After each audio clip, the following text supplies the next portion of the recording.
En fait, l'objectif, c'est de construire bas carbone abordable. Pour ça, effectivement, il faut diffuser auprès de nos équipes, de nos partenaires, des entreprises de travaux, les leviers de la construction bas carbone abordable. Et donc, on a des partenaires qui sont présents, industriels, qu'on met en contact, on multiplie les points de contact, de sorte à ce que quand les équipes rentrent dans leur filiale, elles puissent déployer et que les entreprises de travaux, nos partenaires, puissent aussi bien intégrer toutes les solutions qui se développent. Malgré la crise, on a beaucoup d'acteurs qui restent très mobilisés. D'ailleurs, on a plus d'exposants que l'année dernière et plus que l'année encore avant.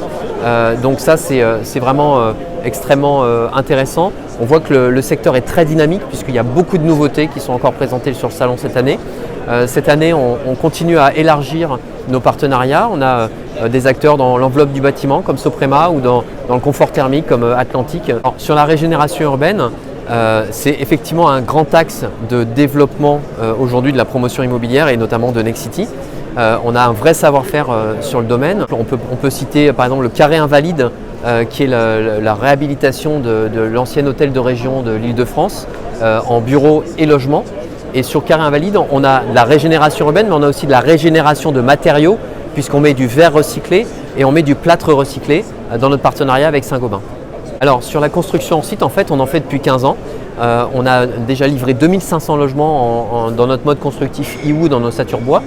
On est en train aussi de construire par exemple une résidence étudiante à Puteaux de 645 logements avec des salles de bain préfabriquées. Donc en fait on utilise tous les jours les leviers de la construction hors site.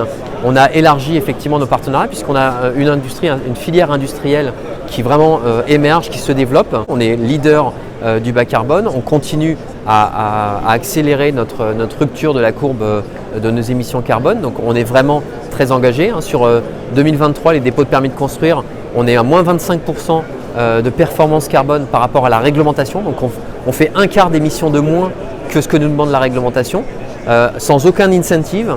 Effectivement, si demain il y avait des systèmes qui récompensent quelque part la surperformance, je pense que ce serait de nature à accélérer très fortement au niveau des promoteurs, mais toute la chaîne derrière, à savoir les fournisseurs de solutions, les entreprises de travaux qui se spécialisent dans ces sujets-là.